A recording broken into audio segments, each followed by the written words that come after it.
Racing de Córdoba y uno de los primeros casos de apuestas en el fútbol o vinculado con las apuestas, si se quiere, hace 40 años lo sucedido en el fútbol argentino y una historia inédita que tiene a Racing, a Ferro y a la cancha de Instituto como escenario. Bienvenido a la historia el día que Racing ganó el PRODE en la fecha número 6. Hay que poner en contexto que en ese momento la academia había jugado 13 resultados, le acertaron a 12 y le faltaba uno, el suyo, su partido frente a Ferro, en donde habían tachado que iban a conseguir la victoria. Para poner en contexto, en la década de los 70 y en la década del 80, el PRODE era uno de los juegos más famosos de la época. Consistía básicamente en pronosticar resultados deportivos. Todo el mundo podía jugar con la lotería nacional a ese juego, tachar victoria, derrota o empate. El que le acertaba ganaba el pozo acumulado y si no había un ganador de esa fecha, el pozo se seguía acumulando. Pero Racing, en ese caso, había estado fino con los aciertos y con los pronósticos. Hay que decir que el plantel conducido por Marcheta había acertado en 12 partidos y quedaba uno solo. Como les conté al principio, el que disputaba nada menos que frente a Ferro. El Metropolitano del 84 entregó muchas historias, pero esta es una, sin dudas, de las más increíbles del fútbol argentino. De un lado, la academia, del otro, Ferro. Cancha de Instituto fue el escenario donde se desarrolló una situación que hoy sería inédita por todos lados. Un equipo que estaba incentivado y un gol agónico que fue festejado como si fuera el de un título. Claro, la gente que estaba ese día en la cancha no entendía nada. Fecha número 6. Si bien le ganabas a Ferro, que era uno de los Ferros más importantes de la historia, claro, conducido por Timoteo Gribol, era la fecha número 6 del campeonato. No ganabas absolutamente nada. Por eso muchos de los que estaban presenciando ese partido en la cancha de Instituto, más allá del festejo por la victoria, no entendían por qué tanta euforia de los jugadores. La academia había juntado unos pesitos producto de diferentes multas y decidieron armar una boleta de PRODE. Esto se creó por allá en 1971, los pronósticos deportivos, para ayudar económicamente la actividad deportiva del país. Como les expliqué al principio, el pozo era importante en este caso porque se había acumulado un premio de $1.700.000. El plantel cordobés acertó primero encuentro, el segundo lo acertó, el tercero, el cuarto y después llegó el domingo y seguían sin errar. Tenían 12 resultados adentro, faltaba uno para ganar el PRODE y era el que ellos habían puesto relacionado al propio partido que iban a disputar Racing y Ferro. Que ganaba la academia, era nada menos que el que ellos tenían que demostrar para quedarse con el PRODE. Las cruces las íbamos poniendo por votación, era a mano alzada, a la boleta la llenamos de triples y dobles. Recuerdo que estaban a nombre de la esposa de Miguel Ceronero, un compañero nuestro. Recordó en diálogo en su momento con toda pasión Roberto Gasparini, quien era uno más en la historia. Marcheta ni siquiera dio la charla técnica. Pedro nos dijo que solo teníamos que ganar. Las razones eran obvias. El domingo ya era noche. El camino hacia el PRODE para Racing no era nada sencillo. Estaba en el medio del Ferro de Carlos Timoteo Gribol. En ese Metropolitano terminó segundo a un punto de Argentinos Juniors. El de Caballito era de los mejores equipos y planteles del fútbol argentino. Lo abrió Gasparini con un golazo, pero apareció después nada menos que Héctor Cooper, luego de un tiro de esquina para empatarlo de cabeza. El partido se iba también la oportunidad de ganar el PRODE hasta que a 5 minutos del final la chance que Racing buscaba. Tiro libre al borde del área.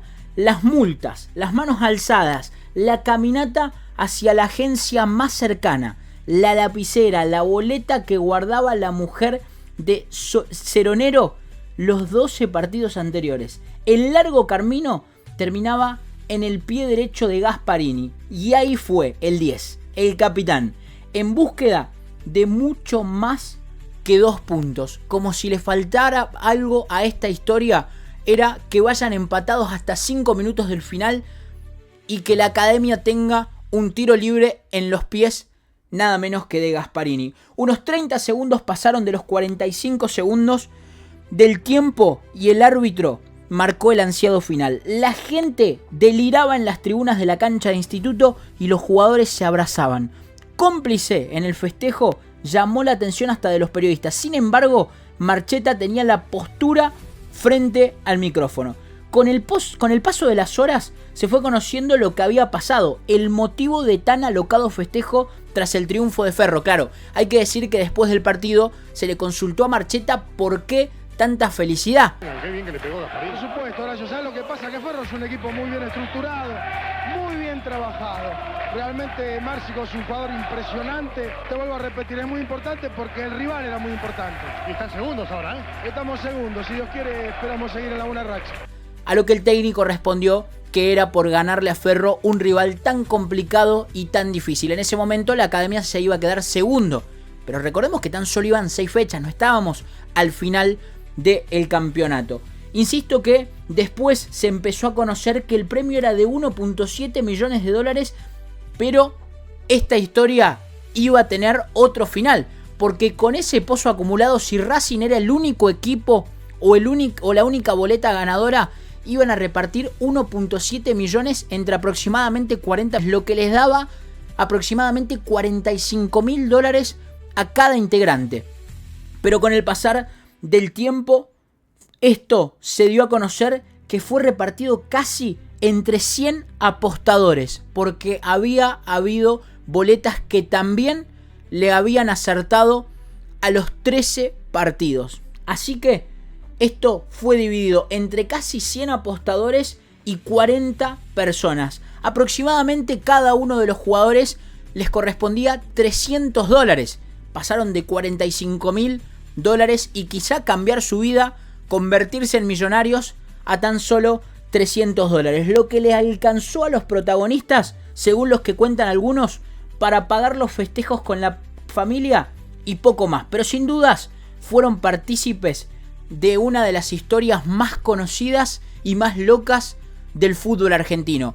Después de todo lo que sucedió en relación a la discusión a que un equipo completo gane los pronósticos de fútbol en ese momento, la Lotería Nacional empezó a hacer unos cambios y prohibió la participación de planteles a lo que se iba a conocer como el PRODE, que unos años después iba a perder el peso que tenía por la aparición de otros juegos que empezaron a llamar un poco más la atención. Hoy hay que decir que sería muy difícil y muy complicado cuando el debate actual en pleno 2025 está en si los clubes pueden ser esponsoreados por casas de apuestas, si está bien que hasta los propios youtubers, streamers o influencers pongan casas de apuestas al frente. Hoy no solamente que se habla de jugadores, de protagonistas, de árbitros, de dirigentes, sino que también de los pibes que están por detrás haciendo una apuesta, una jugada al fútbol y a qué es lo que pueda pasar con resultados deportivos. Una cosa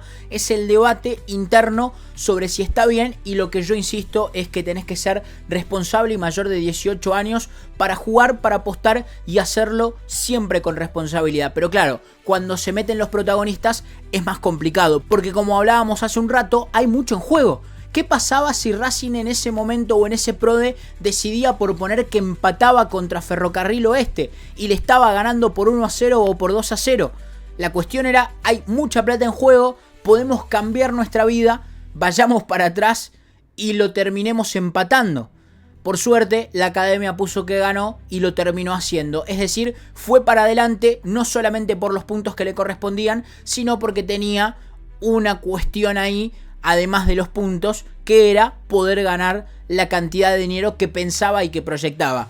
Esta historia tenía que tener otro final, y era que iba a haber 90 y pico de ganadores más, porque si no quizá tendría mucha más epicidad. Pero sin dudas que Racing protagonizó uno de los momentos más icónicos y más conocidos del fútbol argentino. Por eso arrancaba el video diciendo quizá uno de los primeros vinculados a las apuestas o algo que tenga que ver con la apuesta. Si te gustó el video, suscríbete, poné me gusta, dale like y comenta si querés más de este tipo de historias. Y te invito a que me dejes la historia acá abajo que quieras que contemos relacionadas al fútbol de Córdoba o al fútbol argentino, que acá vamos a estar para hacerlas. Gracias y les mando un saludo gigante. Chau, chau.